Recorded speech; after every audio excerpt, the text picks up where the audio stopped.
আসসালামু আলাইকুম। আরও একটি নতুন ভিডিওতে আপনাদের স্বাগতম। আজ চলে এসেছি আপনাদের সাথে আমার দুপুরের খাবার শেয়ার করতে।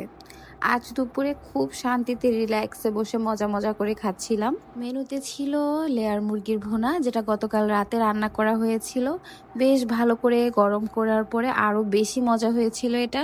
মাংস, গরু হোক বা মুরগি, আমি সবসময় এতে কিছু আস্ত শুকনো মরিচ অ্যাড করি, যেন খাওয়ার সময় শুকনো মরিচগুলো কচলে লাল করে ভাত খেতে পারি। তবে শুকনো মরিচগুলো আস্ত থাকার জন্য আমি মাংসটা কষানোর পরে অ্যাড করি, যেন শুকনো মরিচগুলো ভেঙে গলে না যায়।